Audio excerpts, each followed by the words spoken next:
You know, I've had some weighing feelings lately about the way that our society treats illness and disease.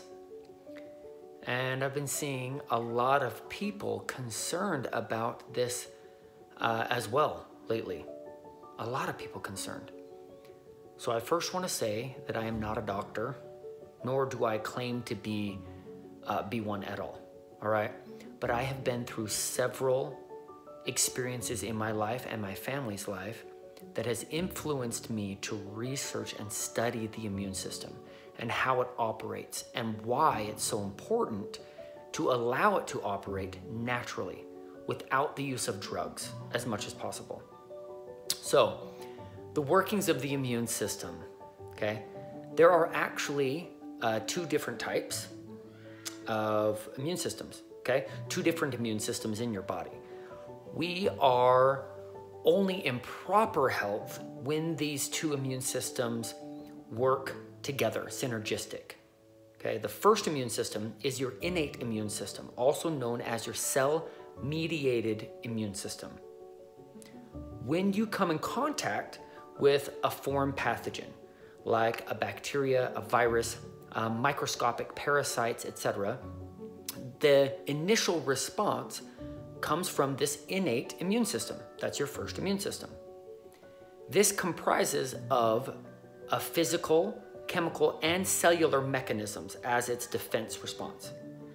So the first thing is you will have macrophages or white blood cells that will identify these foreign invaders, and they'll go and attack them. They'll actually like suck them up. These macrophages will secrete chemicals, okay, called cytokines, to recruit backup. They recruit backup from neutrophils and killer cells, okay? This is the actual process of your cell-mediated response. The whole job of the innate immune system, that first immune system, is to identify infected or damaged cells, okay, and these foreign pathogens and what they've done, and then remove them from your body, all right?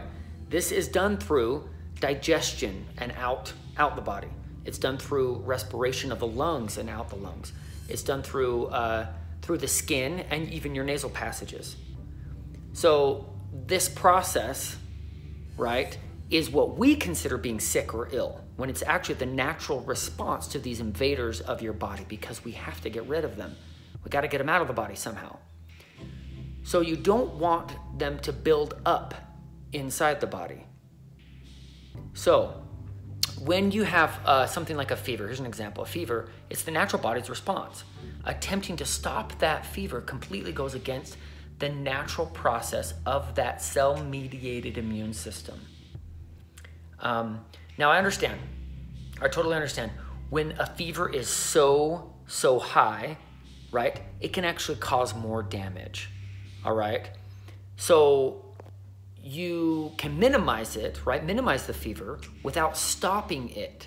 So then you can actually still get a cell response that's necessary for your body to heal from it.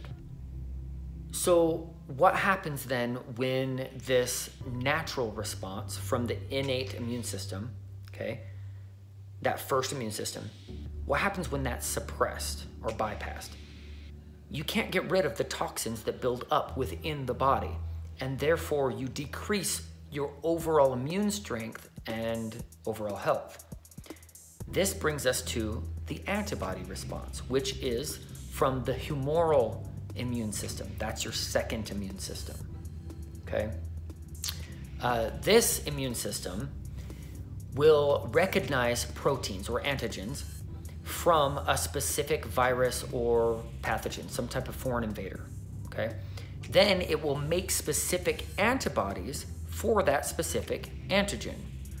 So the next time that you come in contact with that invader, your body already has a pre-programmed cell response or pre-programmed antibodies to send out and fight against it.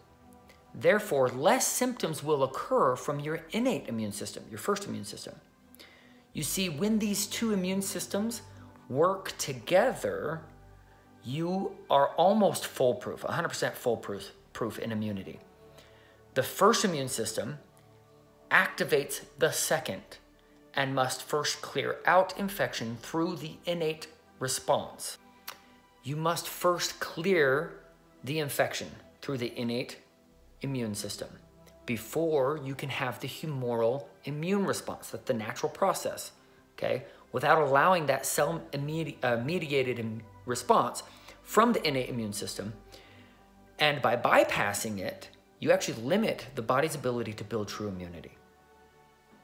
So another problem with bypassing the first immune system is actually when you build up too many antibodies, because you're constantly getting that antibody response and bypassing the first. This causes an automatic response from the immune system. Now, this isn't the only way that you create autoimmunity, but it is the most common way. So this brings me to the major problem with how we treat the immune system, okay? And how we treat illness and disease. You see, by taking in an antibiotic or an antiviral drug or injecting a vaccine, it's an attempt to bypass this cell-mediated immune response, your first immune system, okay? The natural part of human immunity. But then your body actually never had a chance to clear out the infection, allowing that activation of the humoral immune system, naturally, your second immune system, to build its own antibodies. And has actually left more people long-term with long-term illness than ever before. Okay, even the drugs that are used to suppress or stop symptoms and suppress the cell-mediated immune system, that can even in turn leave you with long-term illness. So you guys, I totally understand the use of drugs, okay, as a last resort when you've tried everything else to help these two immune systems naturally. But the chronic use of these drugs and antibiotics for symptom control, or by trying to prevent the illness with an injection, that is supposed to build antibodies themselves. It's simply not the best approach if you value your health, okay? My main point is allow your body and its immune systems to work the way that they are designed to work. We weren't created with a faulty immune system or immune systems. We were created with such intelligently directed cells that function and operate best when allowed the natural responses of our immune systems, okay? Therefore, giving you the best chance of overall long-term health.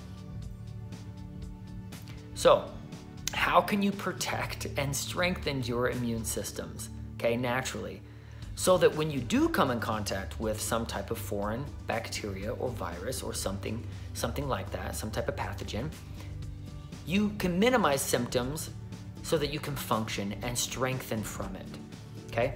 I'll share those things, the things that my family uses, and thousands of others around the world that have been able to develop robust immune systems on another video. Be driven by purpose. See ya.